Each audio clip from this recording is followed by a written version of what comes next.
Ciri-ciri indukan lobster yang bagus, yang berkualitas adalah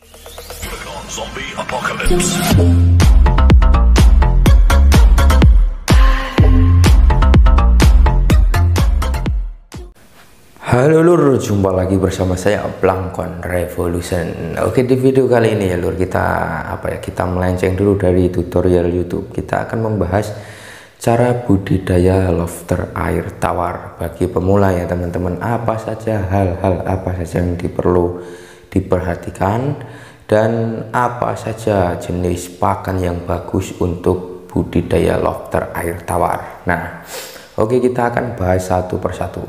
Jadi yang perlu diperhatikan untuk teman-teman yang ingin terjun budidaya lobster air tawar, maka teman-teman harus memperhatikan beberapa hal. Satu, teman-teman itu harus tahu dari mana bibit itu berasal ya. Terus kedua, bagaimana cara pemasarannya. Terus ketiga, bagaimana cara pemeliharaannya, cara perawatannya. Nah, kita akan bahas satu persatu. Oke teman-teman semua, jadi kita bahas satu persatu ya teman-teman, dari dasarannya terlebih dahulu, awal-awalnya. Jadi teman-teman, apa saja yang perlu dipersiapkan sebelum terjun ke peternakan lobster air tawar atau ingin budidaya lobster air tawar ya teman-teman. Karena saya di sini menyampaikan pengalaman saya juga mempunyai ternak lobster air tawar itu ya sebagai sampingannya, dan hasilnya ya juga lumayan. Jadi apa yang perlu diperhatikan? Pertama, sebelum teman-teman terjun ke dunia peternakan lobster air tawar, teman-teman harus mempunyai channel dari mana bibitnya terlebih dahulu. Nah, bagaimana kita mendapatkan channel bibit tersebut? Teman-teman bisa gabung ke grup Facebook. Banyak di situ grup Facebook. Cuman teman-teman harus memperhatikan, grup itu di daerahnya teman-teman masing-masing ya. Jadi jangan teman-teman orang Semarang terus ikut grup di Jakarta, itu kan beda jauh. Nanti teman-teman pembibitannya, cari bibitnya juga jauh, terus pembuangannya belum tentu yang teman-teman beli bibit itu mau menerima hasil panennya. Jadi saran saya, carilah di daerah teman masing-masing agar pembuangannya itu lebih mudah. Itu yang pertama. Yang kedua, teman-teman harus mempersiapkan tempatnya. Teman-teman itu cukup dengan menggunakan kolam terpal. Kolam terpal itu bisa, cuman yang lebih bagus itu kolam tanah untuk indukan ya. Jadi kita bahas ke kolam terpal dulu. Kita memanfaatkan lahan yang sempit ya teman-teman. Jadi kolam terpal, teman-teman yang perlu diperhatikan adalah shelter untuk si lobsternya. Shelter itu bisa menggunakan pralon, bisa menggunakan genteng, batu bata, yang penting dikasih rongga-rongga ruangan di dalam shelternya tersebut.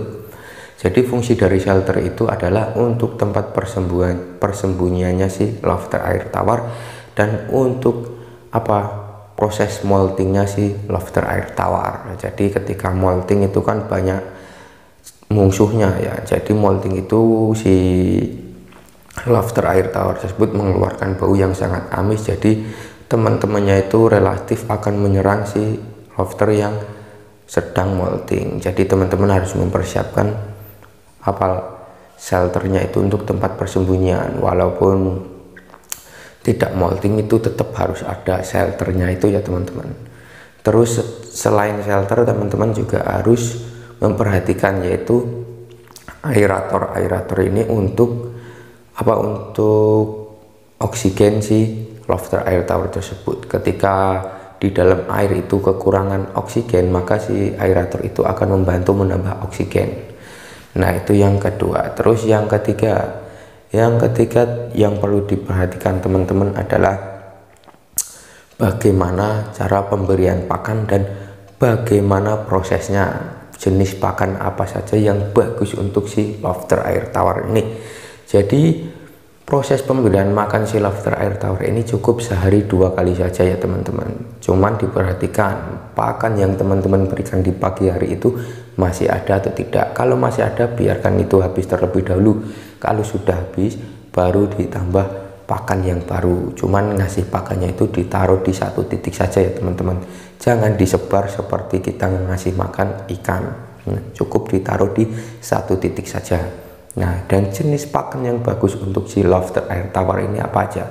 Jadi pakan si lobster air tawar ini cukup relatif mudah, dan pakan yang berkualitas itu cukup dengan kita mengeluarkan modal dikit atau sama sekali tidak mengeluarkan modal, karena cukup dengan keong sawah itu bisa, bekicot itu juga bagus, cacing tanah. Nah, itu untuk pakan yang extra fooding. Terus untuk sayur-sayurannya itu cukup mudah juga. Untuk sayurannya cukup toge, wortel, itu sayurannya ya. Kalau untuk biji-bijian kita bisa ngasih beras, kacang hijau. Nah, itu pakannya itu cukup simpel seperti itu ya teman-teman. Dan pakannya si lobster air tawar ini tidak terlalu banyak, cukup ditaruh di satu titik saja ya teman-teman. Ingat, satu titik, bukan disebar seperti ngasih makan ikan. Kita juga bisa ngasih makan ampas tahu juga bisa. Pokoknya biaya pakan si lobster itu sangat murah, sangat minim budget. Beda dengan kita pelihara ikan yang harus mengeluarkan biaya pakan tinggi. Nah, itu tadi.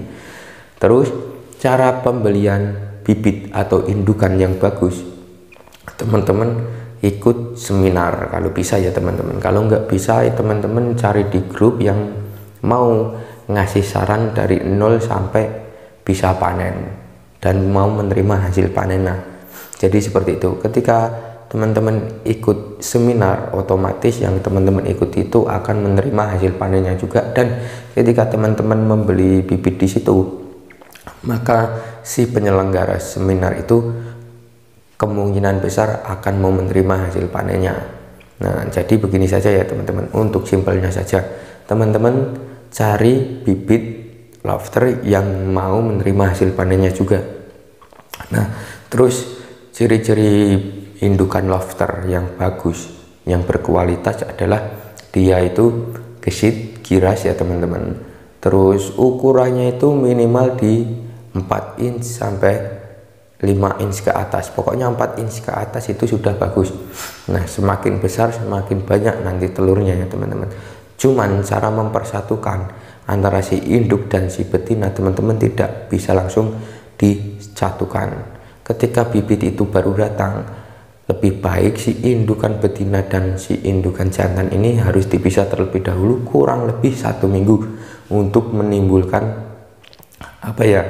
untuk menimbulkan hasrat bersama atau seperti pengantin baru. Nah, jadi hormon-hormon dari si lobster itu ditingkatkan terlebih dahulu, dikasih pakan yang berkualitas terlebih dahulu, yaitu extra fooding dan sayuran tadi. Untuk sayurannya langkah baiknya dikasih toge, dan untuk extra foodingnya bisa cacing, bisa bekicot, dan bisa keong. Nah, itu diseling-seling selama 1 minggu untuk menimbulkan birahi yang tinggi ya teman-teman. Ketika nanti dicampur, maka si kedua indukan ini, si jantan dan betina ini akan cepat untuk proses perkawinannya dan akan cepat proses penelurannya. Nah, itu tadi untuk proses-prosesnya. Jadi teman-teman itu kalau ingin terjun di dunia perlobsteran atau memelihara lobster, perhatikan dasar-dasarnya terlebih dahulu ya. Ingat, ketika bibit baru datang, air cukup 10 cm saja ya, 10 cm saja. Nanti seminggu kemudian ditambah lagi. Pokoknya kalau lobster baru datang, usahakan air itu 10 cm sudah cukup, jangan terlalu dalam ya untuk adaptasinya. Nah, nanti kalau masalah ekstrak daun ketapang, dadak mengeknya, teman-teman bisa tanyakan kepada saya, bisa tulis di kolom komentar kalau ingin tahu cara pembuatannya ekstra daun ketapang yang benar seperti apa. Karena saya dulu sebelum terjun di di lobster, pemeliharaan lobster, saya pernah ikut seminar, dan cara pembuatan ekstrak daun ketapang saya juga dikasih tahu dari 0 sampai bisa pakai, saya juga dikasih tahu. Nah, untuk teman-teman yang belum tahu cara pembuatan ekstrak daun ketapang, bisa tulis-tulis di kolom komentar kalau ingin tahu ingin tahu caranya. Saya membuat video ini karena kemarin bulan-bulan yang kemarin itu saya membuat tutorial atau cara budidaya lobster air tawar dari nol, itu banyak yang bertanya prosesnya seperti apa, terus beli bibitnya di mana, pakannya apa aja, proses penjualannya bagaimana. Yaitu tadi bibitnya dari daerah masing-masing daerah teman-teman ya. Kalau di Jakarta carilah di sekitar Jakarta, kalau di Semarang cari di sekitar Semarang, kalau Jogja cari di sekitar Jogja. Pokoknya usahakan mendapatkan bibit di daerahnya teman-teman. Terus kedua itu adalah cara pemasarannya. Cara pemasarannya teman-teman harus ada perjanjian antara si penjual indukan dengan teman-teman, mau ndak menerima hasil panennya nanti. Nah, usahakan cari yang mau menerima hasil panenannya. Terus yang ketiga, jenis pakannya. Jenis pakannya tadi sudah saya sebutkan, itu sangat simpel, murah, tidak terlalu mahal seperti ikan ya teman-teman. Kita bisa mencari di kebun, bisa mencari di pasar juga. Sayur-sayurannya juga harganya murah.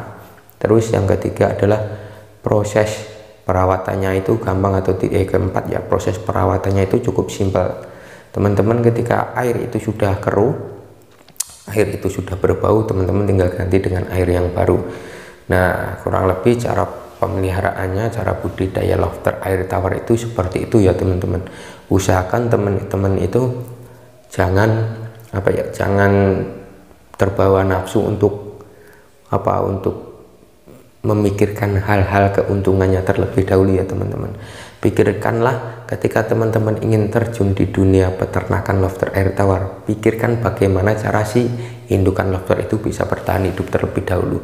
Nanti kalau sudah bertahan hidup, nah otomatis dia akan menghasilkan telur, dan telur itu akan menjadi buaya si lobster. Nah, nanti di video selanjutnya, jika video ini memang bisa banyak yang nonton, banyak yang bertanya, akan saya buatkan video bagaimana caranya memelihara buaya atau hasil tetasan dari telur si lobster air tawar. Oke teman-teman, mungkin itu dulu dari saya, semoga bermanfaat. Salam amburadul, salam capit sampai jadi dulu.